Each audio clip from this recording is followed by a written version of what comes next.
जयपुर में शब्द और साहित्य का मेला लगा हुआ है, लेकिन हमेशा से सुर्खियों में रहा जेएलएफ इस बार भी सुर्खियों में है।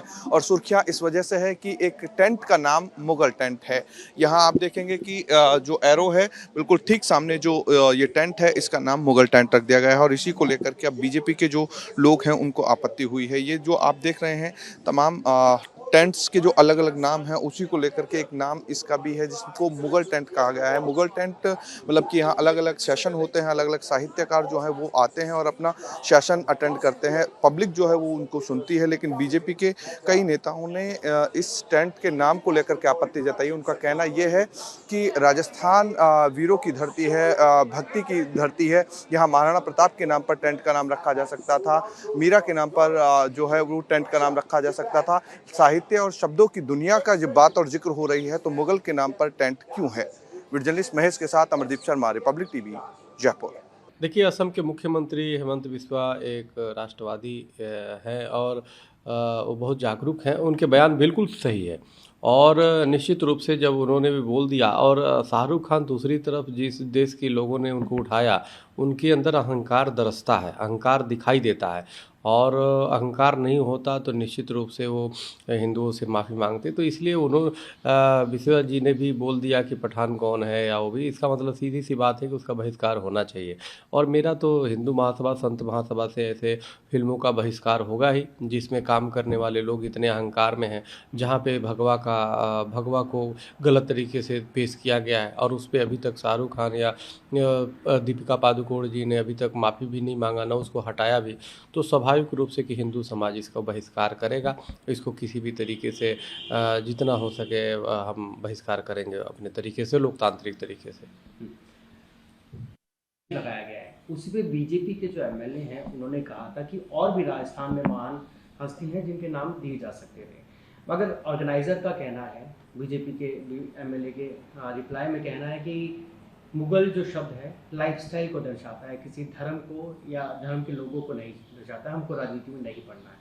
देखिए, जो लोगों ने राजस्थान में मुगलों के नाम से वो कह रहे हैं कि लाइफ स्टाइल दर्शाता है, तो मुगलों का नाम सिर्फ लाइफ स्टाइल नहीं दर्शाता बल्कि अत्याचार और अन्याय दर्शाता है।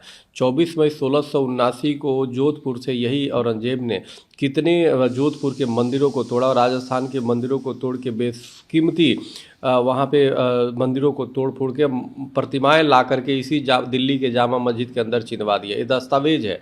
तो सवाल इस बात का है कि लेकिन गुलामी मानसिकता जो है ना, लोगों को जाती नहीं है, बिल्कुल मुगलों के नाम पे नहीं होना चाहिए। और राजस्थान तो एक राजा महाराजा और वीरों की धरती रही है। राजस्थान तो जहाँ एक तरफ पन्ना अध्याय का त्याग है तो महाराणा प्रताप की शौर्यता और वीरता, तमाम एक से एक महापुरुष हुए राजस्थान की धरती में।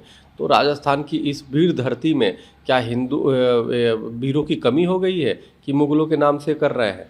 तो यह तो उन वीरों का अपमान है, धरती का, राजस्थान की पवित्र वीरों की धरती का अपमान है। इसलिए जिस मुगलों ने राजस्थान में लूटमार किया, मंदिरों को तोड़ा और उसके प्रतिमाओं को अपमानित किया और उसके नाम पे वहाँ पे होना, ये बहुत ही दुर्भाग्यपूर्ण है, लज्जाजनक है। तत्काल आयोजक को माफ़ी मांगना चाहिए और उस चीज़ को हटाना चाहिए, मुगलों के नाम के जो भी चीज़ें हैं।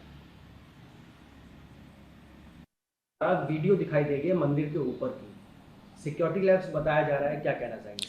देखिए, तिरुपति जी में जो भी सिक्योरिटी लैब्स हुआ है, सरकार का कहीं ना कहीं दोष है और सरकार कहीं ना कहीं मंदिरों के प्रति उपेक्षा और मंदिरों के प्रति जो लापरवाही है उसका ये दर्शाता है। तो निश्चित रूप से जो तिरुपति बालाजी का और तमाम साउथ की जो हमारे मंदिर है वो सिर्फ सरकारों के लिए धनोपार्जन का एक स्थान रह गया है। सिर्फ वहाँ से धन दोहन करते हैं और उसके रख रखाव या उसकी सुरक्षा या उसके भक्तों की सुविधा पे बिल्कुल ध्यान नहीं दिया जाता, जो बड़ा दुर्भाग्यपूर्ण है।